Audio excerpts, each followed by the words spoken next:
नमस्कार दोस्तों, आज हम बात करेंगे एंटाइटलमेंट और नार्सिसिज्म के बारे में।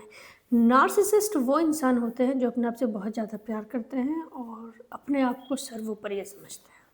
अब क्योंकि वो अपने आप को सर्वप्रिय समझते हैं तो उनको लगता है कि मैं एंटाइटल्ड हूँ हर चीज़ के लिए, ठीक?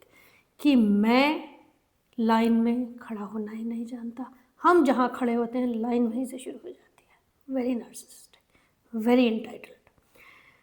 कभी आपने सुने हैं वो लोग जो कभी गलती करते ही नहीं हैं, जो कभी वो पार्टनर जो तुमसे कभी माफ़ी नहीं माँगेंगे क्योंकि गलती तो उनकी होती ही नहीं है, गलती तो हमेशा तुम्हारी होती है।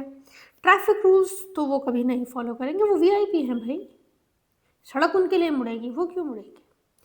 ये थोड़े बहुत देर तक तो मज़ाक लगता है सुनना कि देखो यार क्या बात कर रहे हैं।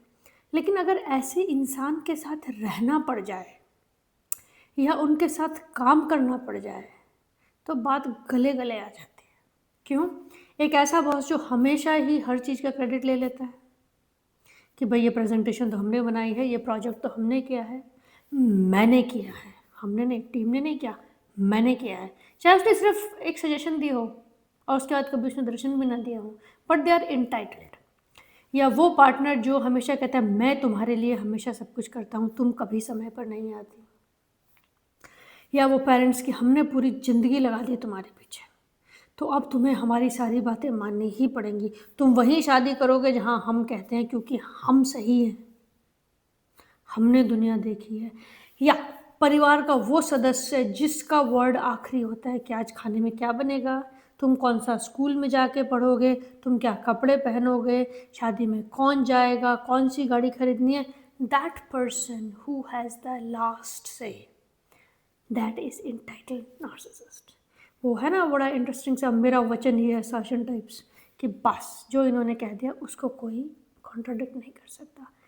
इस किस्म का जो बिहेव करते हैं लोग दे आर एंटाइटल्ड एंड ये एंटाइटल वो अपने आप को एंटाइटल्ड समझते हैं एंड नार्सिसिस्ट का ये बड़ा ही कॉमन ट्रेट है।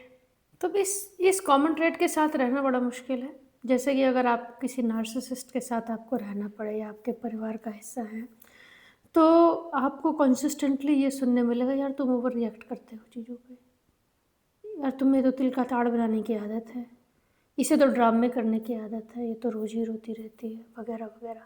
आप इमोशनली शट डाउन हो जाते हो, इमोशनली एग्जॉस्ट हो जाते हो। जहाँ आपको रिएक्ट करना भी है आप वहाँ भी रिएक्ट नहीं करते। And then you constantly live in this idea कि हर अच्छी चीज़ इसी की है या इसी को मिलनी चाहिए क्योंकि हम लोग तो इस लायक हैं नहीं। ये कमतरता का भाव लाता है और आपके सेल्फ कॉन्फिडेंस को लो करता रहता है। अनदर थिंग इज़ कि if you have a parent like that या ग्रैंड पेरेंट्स लाइक दैट, तो वो परिवार और परिवार की परंपरा के नाम पे आपको हर वो चीज़ करनी पड़ेगी जो वो चाहते हैं। यहाँ पर एंटाइटलमेंट क्या है, यहाँ पर एंटाइटल है वो करके उन्हें क्या हासिल होता है, you know.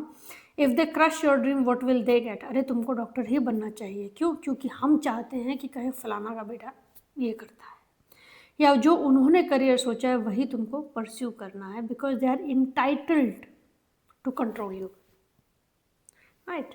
So this is also few things which you may come across. अब ऐसे रिश्तों में को कैसे मैनेज करें? सबसे पहली बात है कि अपने आप को दोष देना बंद करो क्योंकि तुम्हारी गलती नहीं है। This is the problem which sits with the narcissist. आप तो खाली एक्सप्लॉइट हो रहे हो और अपने आप को अगर ये समझाना शुरू करो कि भैया तुम भी हैप्पीनेस डिज़र्व करते हो। हाँ, सामने वाले रिस्पेक्ट डिज़र्व करते हैं, एब्सोल्युटली एग्री। सामने वाले रिस्पेक्ट डिज़र्व करते हैं लेकिन तुम्हारी मानसिक शांति की कॉस्ट पर नहीं। You have to love yourself a little, you have to live a little, you have to set a bit of a boundaries. So basically अपने इस चीज़ का अवेयर होना कि तुम्हारी गलती नहीं है। आप जहाँ हेल्दी बाउंड्रीज सेट कर सकें वहाँ हेल्दी बाउंड्रीज सेट कीजिए। And if narcissists feel that they are entitled to certain behavior, you are not bound to fulfill those behaviors. और अंत में मैं इतना ही कहना चाहूँगी कि सबसे ज़्यादा ज़रूरी है आपकी खुशियाँ और आपका सम्मान। Thank you very much for your listening and thanks for your time, and we'll catch up with a new topic.